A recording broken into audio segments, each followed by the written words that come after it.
Welcome to T Times News. Mahabubabad జిల్లా మరిపెడ మండలం పురుషోత్తమాయగూడెంలో మహిళను హత్య చేసిన నిందితుడిని అరెస్టు చేసి రిమాండ్కు తరలించారు పోలీసులు. మరిపెడ పోలీస్ స్టేషన్లో ఏర్పాటు చేసిన మీడియా సమావేశంలో తొర్రూరు డీఎస్పీ కృష్ణకిషోర్ వివరాలను వెల్లడించారు. ఆయన తెలిపిన వివరాల ప్రకారం ఉల్లపెల్లి గ్రామానికి చెందిన బంటు వెంకటమ్మ కూలీ మేస్త్రిగా పనిచేస్తుంది. వెంకటమ్మకి గత కొంతకాలం క్రితం ఓ వ్యక్తి పరిచయం అయ్యి తరచూ డబ్బులు అడిగేవాడు అని పేర్కొన్నారు. డబ్బు, బంగారు ఆభరణాల విషయంలో ఆమెతో ఏర్పడిన గొడవ గ్రామ శివారులో హత్యకు దారితీసిందన్నారు. నిందితుడి దగ్గర నుంచి బంగారు ఆభరణాలతో పాటు మొబైల్ ఫోన్, బైక్ ను స్వాధీనం చేసుకున్నామని తెలిపారు. చాకచక్యంగా నిందితుడిని పట్టుకున్న పోలీసులను డీఎస్పీ అభినందించారు.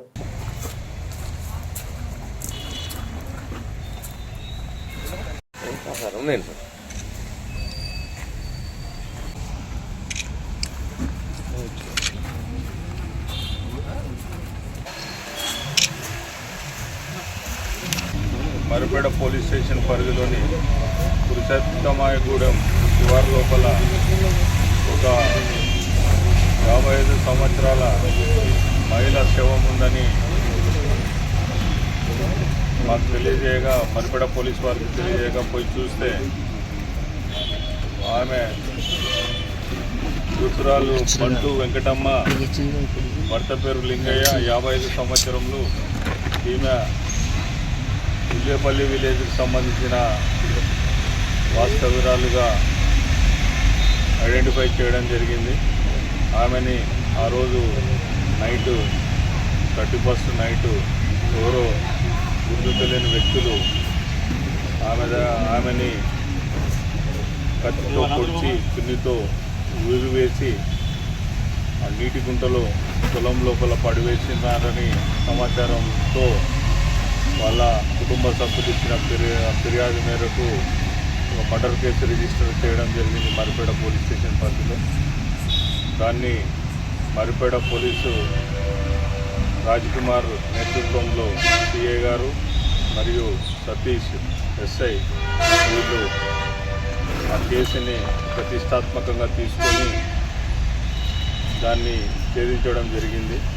కేసు వివరాల్లోకి వస్తే, ఈ బంటు వెంకటమ్మ అనే ఆమె ఇల్లపల్లి గ్రామస్తురాలు.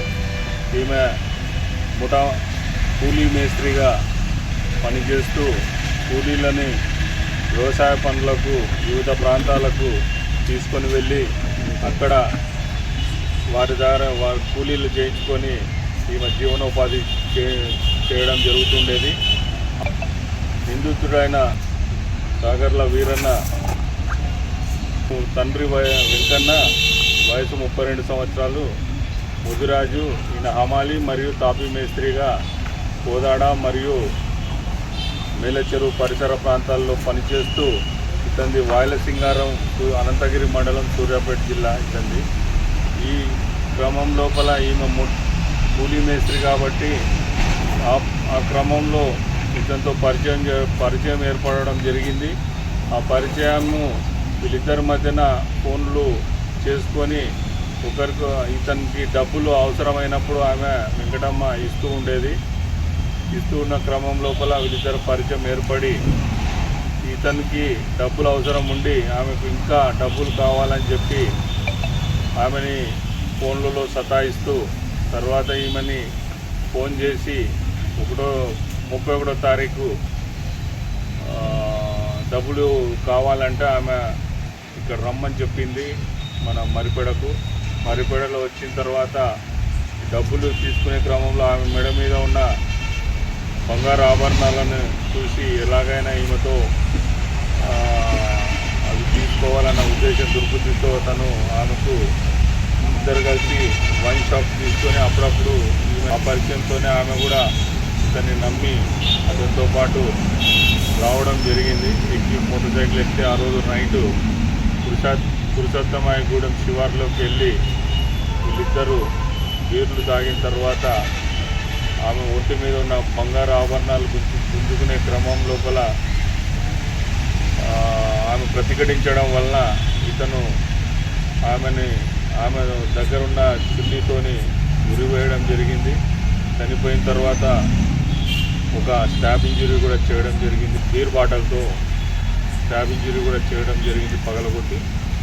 తర్వాత ఆమె చనిపోయిందని నిర్ధారించుకున్న తర్వాత ఆమెని ఎవరైనా రోడ్డు మీద ఉంటే చూస్తారని చెప్పేసి పక్కనున్న పొలంలోకి ఆమెని లాక్కెళ్ళి ఆ పొలంలో పడేయడం జరిగింది. ఆ పొలంలో వాటర్లో పడేయడం జరిగింది, వరి పొలంలో.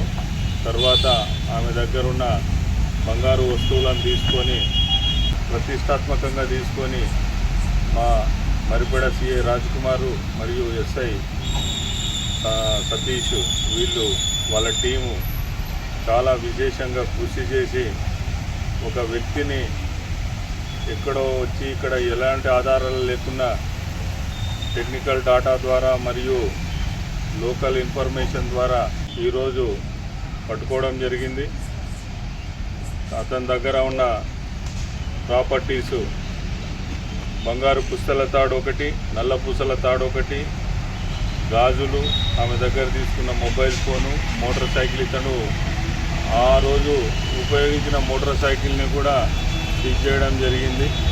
దీనిని మర్డర్ జరిగిన 1 వీక్ లోపల డిటెక్ట్ చేయడము మరిపెడ సర్కిల్ పరిధిలోని ఆఫీసర్ రాజ్కుమారు మరియు ఎస్ఐ వాళ్ళ సిబ్బందికి అభినందనలు తెలియజేసుకుంటూ వాళ్లకు ప్రత్యేకమైన రివార్డుకు జిల్లా ఉన్నతాధికారికి సిఫార్సు చేయడం జరుగుతుంది.